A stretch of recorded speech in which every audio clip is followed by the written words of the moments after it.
ना उसका 3 अध्याय उसकी 8 है, कोई पढ़े जरा। हाँ, पहला यूहन्ना 3 अध्याय उसकी 8 है, पढ़े जरा। जो कोई पाप करता है वह शैतान की ओर से है, क्योंकि शैतान आरंभ ही से पाप करता आया है। परमेश्वर का पुत्र इसलिए प्रकट हुआ कि शैतान के कामों का नाश करे। हाँ, ध्यान से सुनिए, यीशु मसीह का जन्म किस लिए हुआ? यीशु मसीह किस लिए प्रकट हुआ?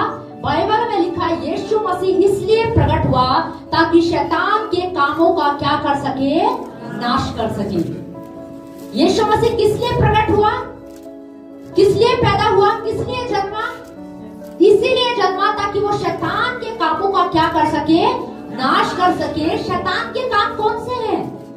कौन से हैं शैतान के काम? आपको पता है? शैतान के काम है लोग चिंता में रहे, लोग डिप्रेशन में रहे, लोग बीमारियों में रहे, लोग कर्जे में रहे, लोग श्रापों में रहे, दुष्ट आत्माओं से ग्रसित रहे, पाप के चुंगल में फंसे रहे। ये किसके काम है? शैतान के काम। किसके काम है? शैतान के काम। पता है आपको, शैतान कभी नहीं चाहता कि आप खुश रहो। ये सच बात है। शैतान कभी नहीं चाहता कि कलीसिया हंसे, प्रभु के लोग खुश रहे, या वो आनंद में रहे, वो शांति से रहे। वो कभी नहीं चाहता कि ये लोग एक दूसरे से प्रेम करें, एक दूसरे का आदर करें। किसको पसंद नहीं है ये? शैतान को पसंद नहीं है। किसको पसंद नहीं है? शैतान को ये पसंद नहीं है। शैतान नहीं चाहता कि आप हंसो, शैतान नहीं चाहता कि आप खुश रहो, शैतान नहीं चाहता कि आप भले चंगे रहो। शैतान तो चाहता है कि बीमारी में रहे, ये कर्जे में रहे, ये गरीबी में रहे, ये श्रापों में रहे। पर बाइबल में लिखा है यीशु मसीह का जन्म इसलिए हुआ, यीशु मसीह पैदा ही इसलिए हुआ ताकि शैतान के कामों को क्या कर सके? नाश कर सके। यीशु मसीह इसीलिए पैदा हुआ कि शैतान के कामों का क्या कर सके? नाश कर सके। इसका मतलब लोगों को चंगाई देना, छुटकारा देना, आशीष देना, शांति देना, लोगों को प्रेम से भरना, कर्जे से बाहर निकालना, समस्याओं से बाहर निकालना। ये किसका काम है? यीशु मसीह का। कौन चाहता है कि लोग आनंद से भरे रहे, लोग प्रेम से भरे रहे? कौन चाहता है? यीशु मसीह चाहता है कि लोग क्या रहे? भले चंगे रहे, लोग सुरक्षित रहे, लोग बीमारी में ना रहे, लोग कर्जे में ना रहे, लोग गरीबी में ना रहे। ये कौन चाहता है? यीशु मसीह चाहता है। इसीलिए यीशु मसीह को पृथ्वी पर आना पड़ा, यीशु को जन्म लेना पड़ा ताकि शैतान के कामों का वो क्या कर सके? नाश कर सके। हालेलुया। तो आपको पता होना चाहिए, आपके पड़ोसी को पता होना चाहिए, आपके लोगों को पता होना चाहिए कि यीशु का जन्म इसलिए हुआ ताकि वो शैतान के कामों का क्या कर सके? नाश कर सके। हालेलुया। एक वचन और पढ़ेंगे, प्रेरितों की पुस्तक उसका 10 का 38 पढ़े जरा, उसमें क्या लिखा है? 10 का 38 पढ़े जरा। परमेश्वर ने किस रीति से यीशु नासरी को पवित्र आत्मा और सामर्थ से अभिषेक किया, वह भलाई करता और सबको जो शैतान के सताए हुए। देखो, यीशु मसीह का अभिषेक किया गया। परमेश्वर ने यीशु मसीह का अभिषेक किया, उसको पृथ्वी पर भेजा। और किस लिए भेजा? पढ़िए जरा। वह भलाई करता, वह भलाई करे और सबको जो शैतान के सताए, और सबको जो इस पृथ्वी पर शैतान के सताए हुए हैं उन सबको क्या करे? वो आजाद करे। और आगे क्या लिखा है? अच्छा करता फिरा, क्योंकि परमेश्वर उसके साथ था। क्योंकि परमेश्वर उसके साथ था। किसके साथ था? यीशु मसीह के साथ था। और यीशु मसीह का उद्देश्य था कि लोग जो शैतान के सताए हुए हैं उनको क्या किया जाए? आजाद किया जाए, उनको चंगाई दी जाए, उनको छुटकारा दिया जाए। इसीलिए बाइबल में लिखा है यीशु मसीह का जन्म इसलिए हुआ कि शैतान के कामों का नाश किया जाए। दूसरा, शैतान के सताए हुए लोगों को क्या किया जाए? आजाद किया जाए। हालेलुया। क्योंकि शैतान ही है जो नहीं चाहता कि मानव जाति सुखी से रहे। शैतान ही है जो चाहता है कि लोग बीमारी में पड़े रहे, लोग कर्जे में रहे, लोग गरीबी में रहे, लोग रोते रहे, करहाते रहे। वो उनको खुश देखता ही नहीं है, वो चाहता ही नहीं कि वो खुश रहे। वाटिका के अंदर आदम और जब हवा थे वो दोनों बहुत खुश थे, पर शैतान को ये बर्दाश्त नहीं हुआ। बहुत खुश थे, कोई कर्जा नहीं था, कोई बीमारी नहीं थी, कोई समस्या नहीं थी, बड़े मजे में थे। उन्हें पता भी नहीं था बीमारी क्या चीज है, कर्जा क्या चीज है।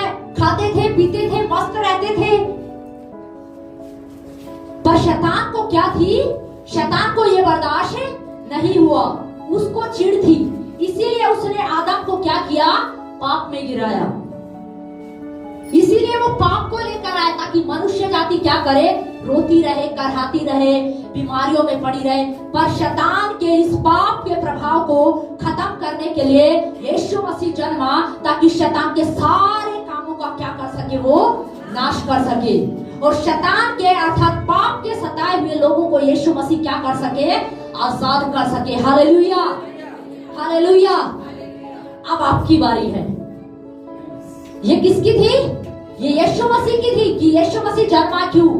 अब आपके पास एक सवाल है कि आप जन्मे क्यों हैं? बहुत सारे लोगों के पास एक सवाल होता है, बहुत सारे लोग पूछते हैं, हाँ मैं पैदा क्यों हुआ? मैं सच बताऊं तो मैं भी पूछती थी। जब मैं छोटी थी, शादी से पहले, तब मैं भी पूछती थी कि मैं पैदा क्यों हुई? मैं पैदा होते ही मर क्यों नहीं गई? मेरा जन्म किस लिए हुआ? पर जब मैंने यीशु को जाना ना, यीशु को जानने के बाद मुझे समझ में आया कि मेरा जन्म किस लिए हुआ। Hallelujah, hallelujah.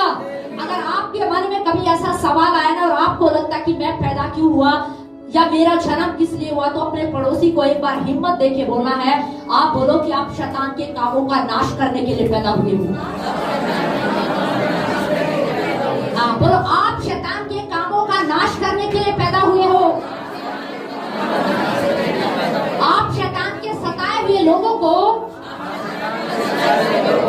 आजाद करने के लिए पैदा हुए हो, आजाद करने के लिए पैदा हुए हो। Hallelujah, hallelujah. कलीसिया को इस बात को समझना है कि कलीसिया अकेली नहीं है। बाइबल में लिखा यीशु मसीह आया और यीशु मसीह चला गया।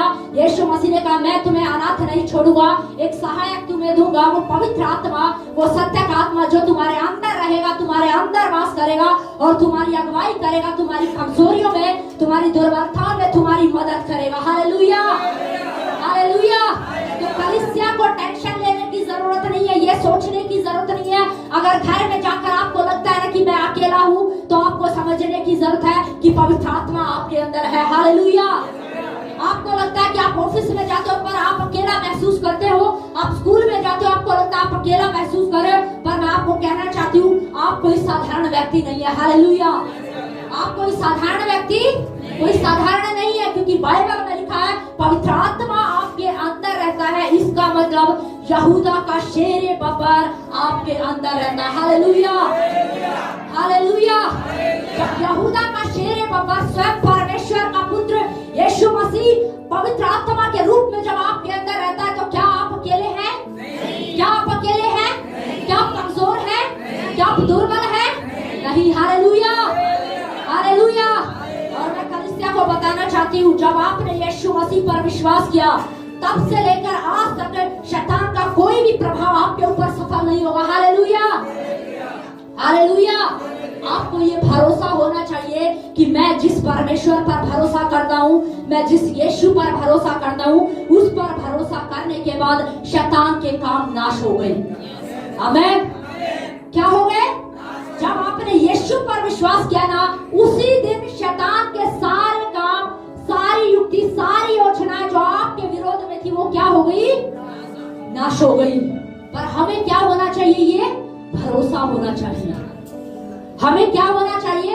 हमें भरोसा होना चाहिए, हमें विश्वास होना चाहिए कि हाँ, जिस दिन मैंने प्रभु यीशु को उद्धारकर्ता स्वीकार किया, उस दिन से ही शैतान के सारे प्रभाव मेरे जीवन से क्या हो गए? खत्म हो गए। आपको बोलना है मेरे ऊपर शैतान का कोई भी अधिकार, कोई अधिकार नहीं है। बीमारी का कोई अधिकार नहीं है, दुष्ट आत्माओं का कोई अधिकार नहीं है। हालेलुया। हमें ये बोलना है, क्योंकि सच में जब आपने यीशु को उद्धारकर्ता स्वीकार किया, तब से शैतान के सारे कामों को यीशु मसीह ने क्या कर दिया? नाश कर दिया। तो आप बेकार कैसे हो सकते हो? समझ रहे?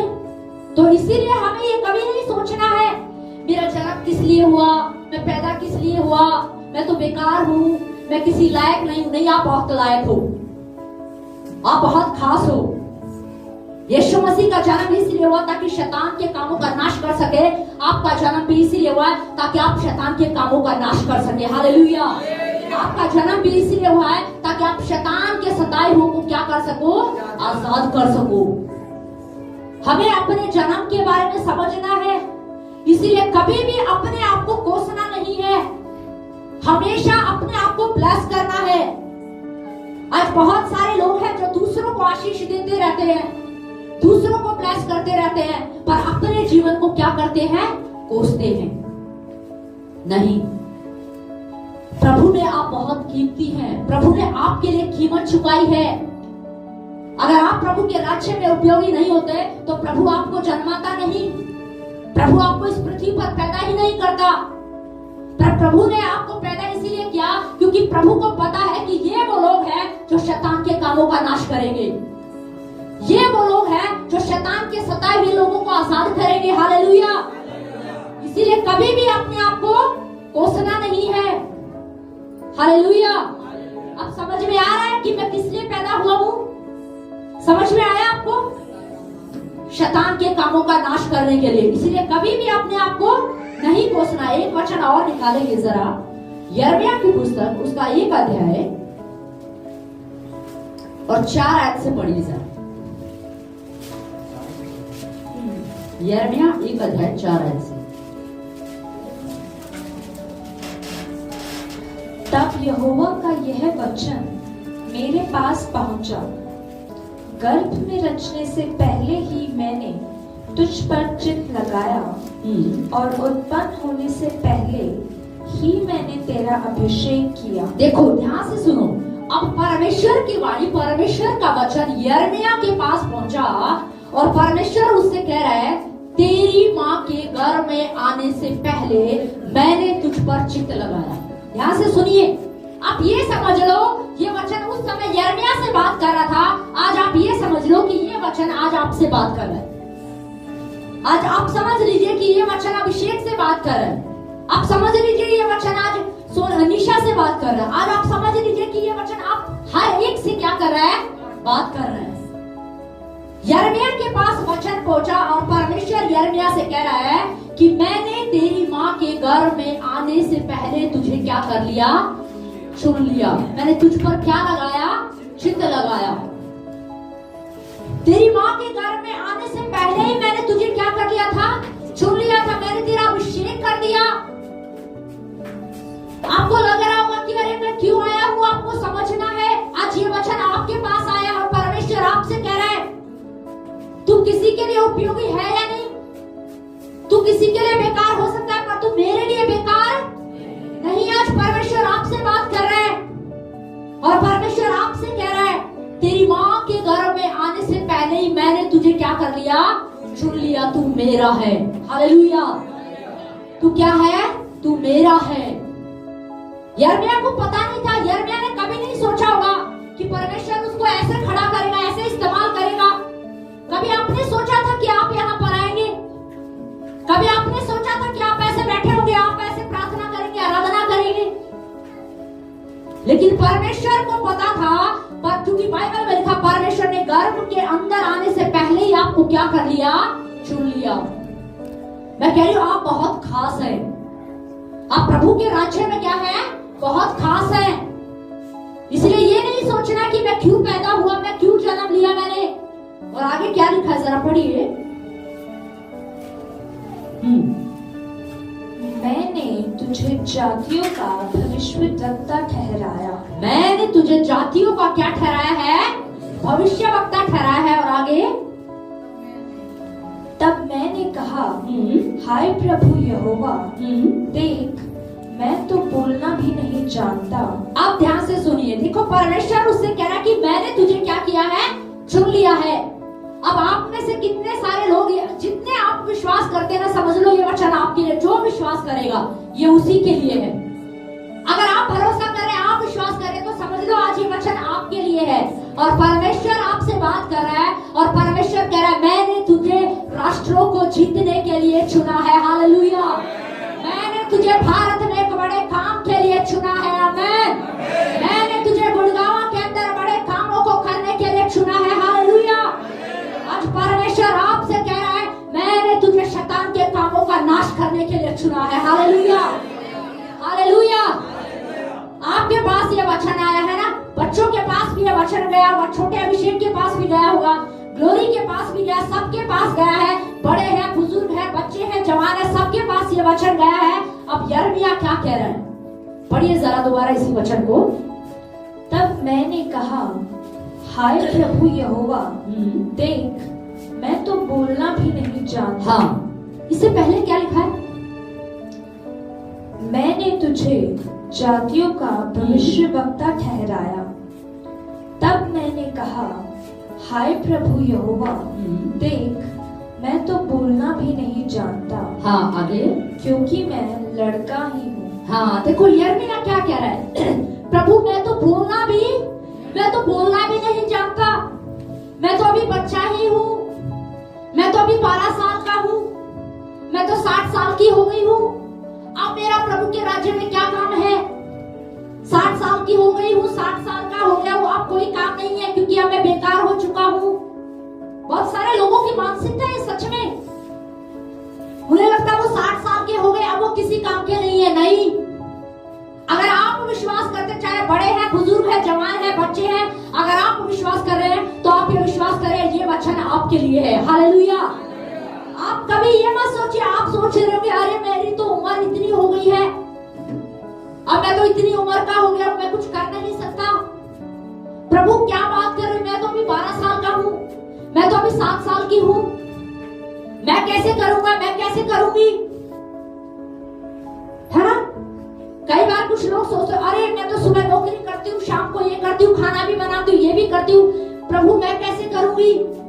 प्रभु मैं तो पढ़ी लिखी भी नहीं हूँ, मैं तो अनपढ़ हूँ, मैं तो इतना सुंदर भी नहीं हूँ, मेरी तो हाइट भी बहुत छोटी है, मैं तो काला हूँ, मैं सुंदर भी नहीं हूँ, मैं तो बहुत गरीब परिवार से हूँ, बहुत छोटे परिवार से हूँ।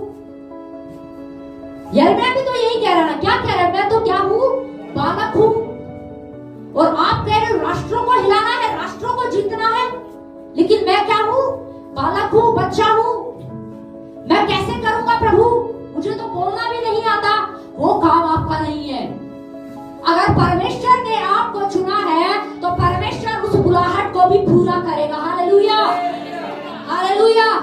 अगर परमेश्वर ने आपको चुना है तो उस बुलाहट को पूरा करने का काम परमेश्वर का है, आपका काम बस कदम बढ़ाने का है। आमीन। आपका काम सिर्फ अपने आप को समर्पित करने का है, अपने आप को अधीन कर देने का है, बाकी काम परमेश्वर कर देगा। Hallelujah, hallelujah. अगर परमेश्वर की योजना आपके जीवन से है ना, प्रभु आपके द्वारा कुछ करना चाहता है तो प्रभु अपने आप उसे प्रकट करेगा। Hallelujah, hallelujah. फिर आपका प्रभु को, अच्छा प्रभु को काम करने के लिए डिग्री की जरूरत है क्या आपकी, या आपकी सुंदरता की जरूरत है क्या? वो इतना सुंदर है, उसकी सुंदरता के सामने कुछ भी नहीं है। समझ रहे? क्या प्रभु को आपके टैलेंट की जरूरत है? क्या आपको आपके धन की जरूरत है? नहीं, प्रभु को आपके धन की जरूरत नहीं है, आपके घर की जरूरत नहीं है। प्रभु को जब अपना काम करना होगा ना, तब प्रभु आपके द्वारा प्रकट कर देगा। हालेलुया। यिर्मयाह क्या कह रहा है? कह रहा है मैं तो बालक ही हूँ। क्या हूँ? मैं तो बालक ही हूँ, मुझे बोलना भी नहीं आता। पर आगे क्या लिखा जरा पढ़िए। परंतु यहोवा ने मुझसे कहा, मत कह कि मैं लड़का हूँ, क्योंकि जिस किसी के पास मैं तुझे भेजूं वही तू जाएगा, और जो कुछ मैं तुझे आज्ञा दूं वही तू कहेगा। तू उनके मुख को देखकर मत डर, क्योंकि तुझे छुड़ाने के लिए मैं तेरे साथ हूँ। क्योंकि तुझे छुड़ाने के लिए मैं क्या हूँ? तेरे साथ हूँ। अब आप सोचते हो कि प्रभु मैं स्कूल में कैसे प्रभु आपके बारे में बताऊं, मुझे तो सुसमाचार सुनाना नहीं आता, मैं कैसे बताऊं प्रभु? ऑफिस में लोगों को कैसे आपके बारे में बताऊं प्रभु? मुझे तो बोलना ही नहीं आता प्रभु, मुझ में तो इतनी समझ नहीं है प्रभु, मैं लोगों का सामना मैं कैसे करूंगा? बाइबल में लिखा यिर्मयाह परमेश्वर यिर्मयाह से कह रहा है तू मत डर, तू बोल जो मैं चाहता हूं तू वही बोल, क्योंकि मैं क्या हूं? तेरे साथ हूं। हालेलुया। बाइबल में साफ लिखा है यीशु मसीह गया और यीशु ने कहा मैं तुम्हें अनाथ नहीं छोड़ूंगा, मैं तुम्हें एक सहायक दूंगा, सत्य का आत्मा, पवित्र आत्मा, जो तुम्हारी मदद करेगा, तुम्हारी बोलने में मदद करेगा, किसके सामने क्या बोलना है, कैसे बोलना है, पवित्र आत्मा आपकी अगुवाई करेगा। हालेलुया। पर हम पहले ही क्या हो जाते हैं? यिर्मयाह पहले ही बोलने लग गया। क्या बोल रहा है? मैं तो बालक हूं, मुझे तो बोलना भी नहीं आता है, मैं तो स्कूल में कभी स्टेज पे भी नहीं गया, तो मैं कैसे बोलूंगा? मुझ में हियाव नहीं है बोलने का। आपको हियाव करने की जरूरत नहीं है। अगर आप में हियाव होता ना तो आप घमंडी बन सकते थे, लेकिन हियाव नहीं है। लेकिन परमेश्वर आपको हियाव देगा, क्योंकि परमेश्वर का काम है ये। Hallelujah, hallelujah. यिर्मयाह कमजोर था, अपने आप को बता रहा कि मैं बोल नहीं सकता, मैं दुर्बल हूं और मैं तो बच्चा ही हूं। पर परमेश्वर ने उससे कहा मत डर, मैं क्या हूं? तेरे साथ हूं।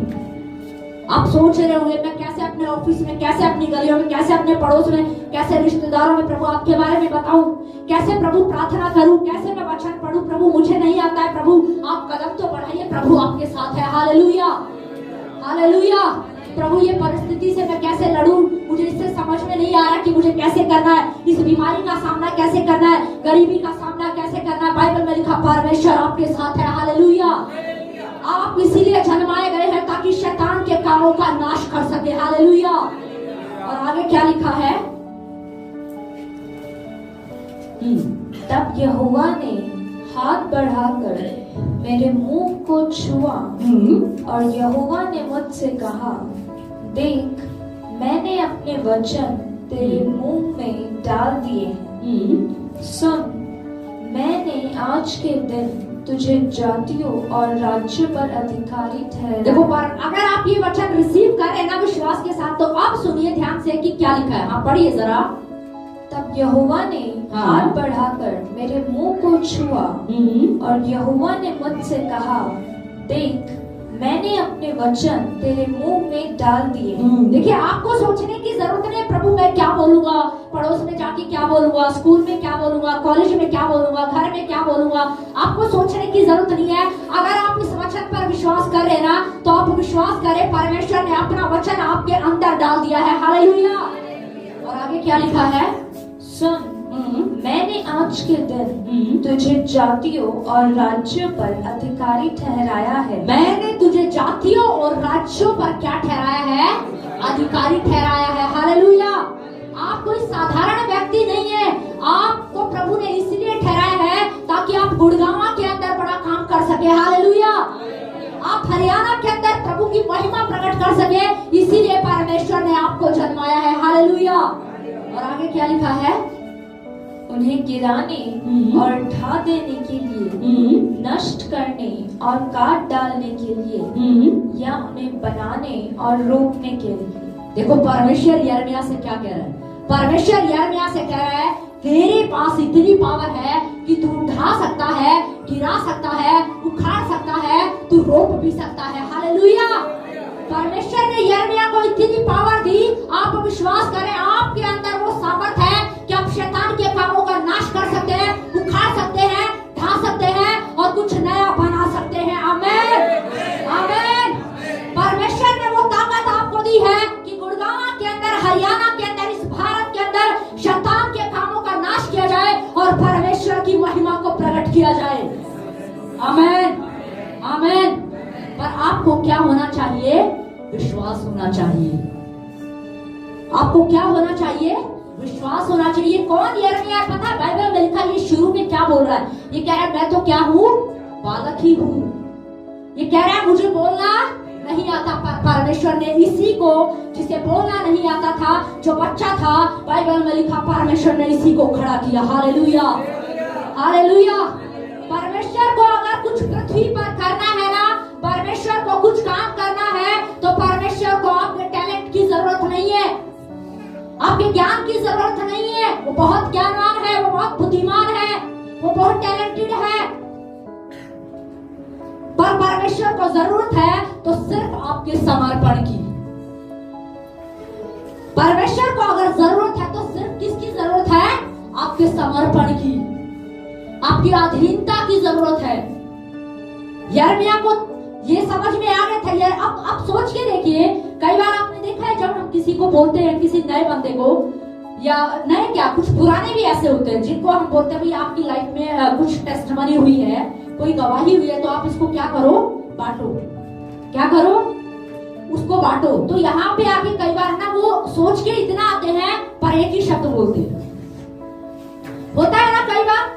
अब ये यिर्मयाह क्या कह रहा है? कह रहा है मुझे तो बोलना भी नहीं आता, कह रहा है मैं तो बालक ही हूँ। और ये जाके खड़ा हो गया, ठीक है परमेश्वर, इसका मतलब यिर्मयाह ने परमेश्वर के वचन पर क्या किया? भरोसा किया। यिर्मयाह ने परमेश्वर के वचन पर क्या कर लिया? भरोसा कर लिया कि हाँ, अगर परमेश्वर ने कहा है, परमेश्वर चाहता है, तो इसका मतलब वो काम होगा। यिर्मयाह ने परमेश्वर की बात पर भरोसा किया, इसीलिए वो बड़े हियाव से खड़ा हो गया। मैंने कई बार कुछ बच्चों को देखा है, उनके पासवान बड़ा बोलेंगे अरे खड़े हो जाओ, नहीं आप कर सकते हो, नहीं पास्टर जी, नहीं पास्टर जी, नहीं पास्टर जी। वो क्योंकि उनको भरोसा ही, सच में उनको भरोसा नहीं है। इसका मतलब अपने पासवान पर उनके पासवान बोलते, मैंने खुद देखा है, वो बोलेंगे अरे कर दो क्या, नहीं पास्टर जी, नहीं पास्टर जी। कई बार वो ऐसे करते और आपको पता वो करते ही नहीं है, सच में नहीं करते। ये बहुत कमी है, ये कमी है, समझ है। यिर्मयाह क्या हो गया? यिर्मयाह ने क्या कर लिया? भरोसा किया, यिर्मयाह ने विश्वास किया और यिर्मयाह चल पड़ा। बाइबल में लिखा वो क्या हो गया? वो चल पड़ा। और बाइबल में लिखा परमेश्वर ने यिर्मयाह से कहा मैंने तुझे उखाड़ने का, ढा देने का, गिरा देने का और रोपने की सामर्थ्य दी है। Hallelujah, hallelujah. अब आपको पता होना चाहिए कि आप जहां से आए हैं, आप जिस क्षेत्र से आए हैं, वहां पर आपको क्या तो उखाड़ना है, क्या गिराना है और क्या रोपना है। Hallelujah, hallelujah. आपको पता होना चाहिए और आपको पता है कि हमें क्या उखाड़ना है और क्या रोकना है। तो यिर्मयाह की तरह आपको समझना है कि परमेश्वर ने आपको आपकी माँ के गर्भ में आने से पहले ही चुन लिया। आपको तो पता भी नहीं था कि मैं पैदा होऊंगा तो मेरा नाम क्या रखा जाएगा, लेकिन परमेश्वर को पहले से ही पता था कि हाँ, एक अभिषेक नाम का लड़का पैदा होगा, एक विवेक नाम का लड़का पैदा होगा, एक गरिमा नाम की लड़की पैदा होगी, एक अरुण नाम का एक बेटा पैदा होगा और प्रभु के राज्य में कुछ काम करेंगे। Hallelujah, hallelujah. ये वो लोग हैं जो शैतान के कामों का क्या करेंगे? नाश करेंगे। यिर्मयाह से परमेश्वर बात कर रहा है। यिर्मयाह डरपोक था। आपको लग रहा होगा कि आप कई बार बहुत सारे लोगों के अंदर आपको लगता होगा अरे मैं तो डरपोक हूँ, मुझे तो बोलना भी नहीं आता है, कभी स्कूल में स्टेज पे भी खड़े होके नहीं बोला, आज कैसे बोलूंगा। परमेश्वर आपको हियाव देगा। Hallelujah, hallelujah. एक वचन और पढ़ेंगे जरा, न्यायों की पुस्तक उसका 6 अध्याय।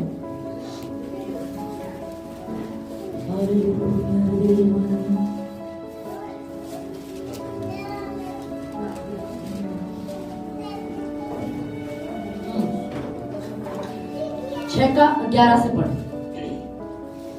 फिर यहोवा का दूत आकर उस बांज वृक्ष के तले बैठ गया जो ओप्रा में अबीएजरी योआश का था, और उसका पुत्र गिदोन एक दाखरस के कुंड में गेहूं इसलिए झाड़ रहा था कि उसे मैदानियों से छिपा रखे। हाँ, ध्यान से सुनिए। यहाँ पर एक स्टोरी है।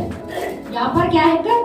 एक स्टोरी है। और स्टोरी क्या है कि इजरायली लोग जो हैं, जो मिधानी लोग थे, मिधानी लोगों ने इजराइल के ऊपर कब्जा किया हुआ था। क्या किया हुआ था? कब्जा किया हुआ था। मिधानी लोग यानी कि दूसरे देश के लोगों ने, दूसरे राज्य के या दूसरे शहर के लोगों ने उसके ऊपर क्या कर रखा था? कब्जा कर रखा था। इजराइल के ऊपर क्या कर रखा था? कब्जा कर रखा था। वो बार बार इजरायलियों को परेशान करने के लिए आते थे, और जब उन्हें पता चला कि फसल बोने का समय नजदीक है, तो फिर से मिधानी लोग क्या है, उनके ऊपर हमला करने के लिए, उनकी फसल को नाश करने के लिए वो उनके ऊपर हमला करने के लिए क्या है, आ रहे थे। और तब बाइबल में लिखा है, एक व्यक्ति का नाम है गिदोन। इस नाम को याद रखिए बस। क्या नाम है? गिदोन। एक व्यक्ति है गिदोन, इजराइल में से ही है ये।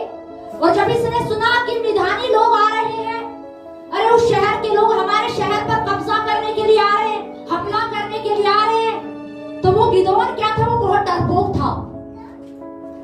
क्या था वो? उसके चरित्र के बारे में बाइबल में लिखा है साहब। गिदोन क्या था? डरपोक था। अच्छा, आप में से कितनों को डर लगता है? किसी भी चीज से डर लगता है तो आप बताइए। अच्छा, छिपकली से कितनों को डर लगता है? हमारी गरिमा तो इतना डरती है ना कि जिस कमरे के अंदर छिपकली अगर आ गई ना, उस कमरे में नहीं जाएगी। वैसे मैं प्रार्थना करूं कि ये डर क्या हो जाए, खत्म हो जाए और निकल जाए। मैं विश्वास करूं तो आप भी विश्वास करें, अगर आप किसी चीज से डरते तो वो डर क्या हो जाए, बाहर आ जाए। तो कितने सारे, कुछ लोगों को क्या होता है, अंधेरे से बहुत डर लगता है। अंधेरे से क्या लगता है? बहुत डर लगता है। जैसे पिछले दिनों प्रॉफिट जी अपने जीवन की कुछ एक बार गवाही बता रहे थे, तो उन्होंने बताया कि जब ये छोटे थे तो इनका एक जो है गांव के अंदर एक घर था, वो खाली था, अंधेरा था, बंद रहता था, वो खाली पड़ा था।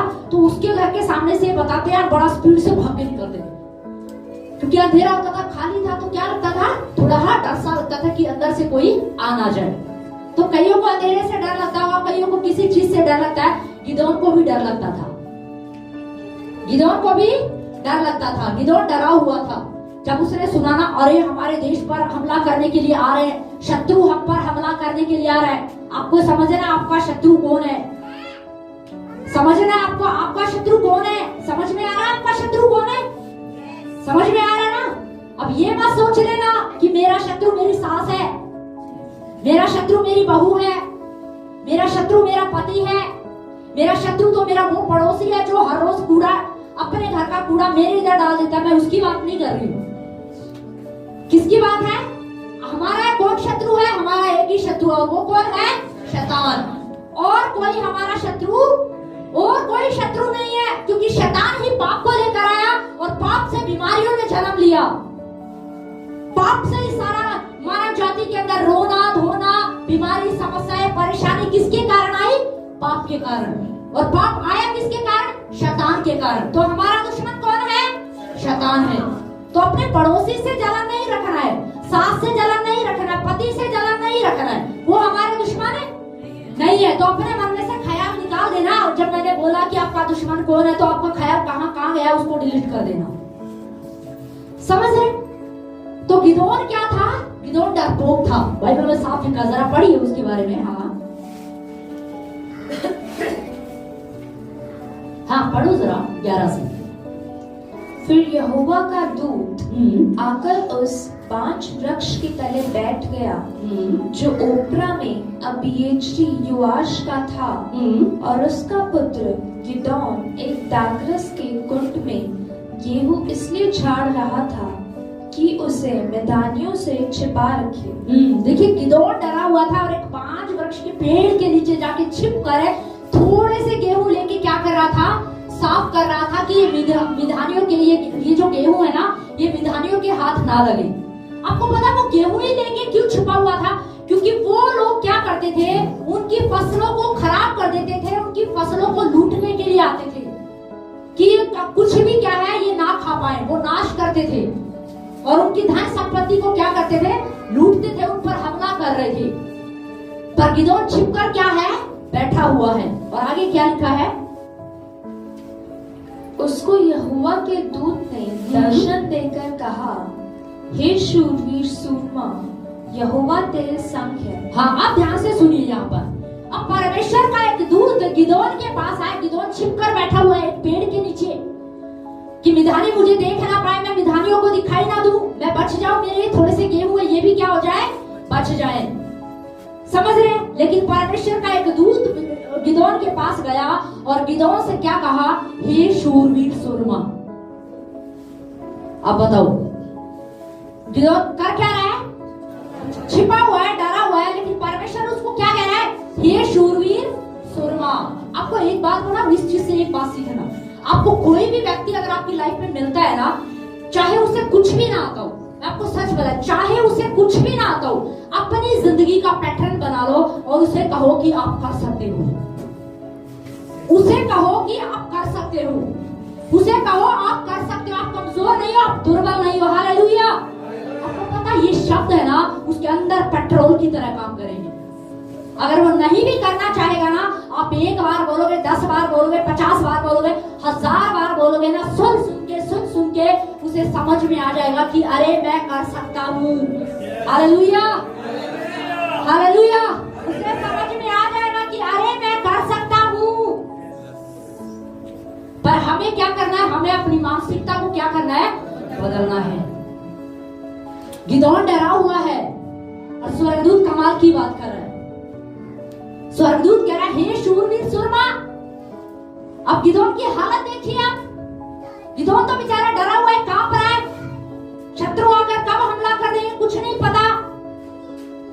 आपको लग रहा होगा कि अरे मैं तो पढ़ा लिखा नहीं हूं, मैं तो अनपढ़ हूं, मैं तो छोटे से परिवार से हूं। देखिए गिदोन भी ऐसा ही कुछ बोल रहा है। और आगे पढ़िए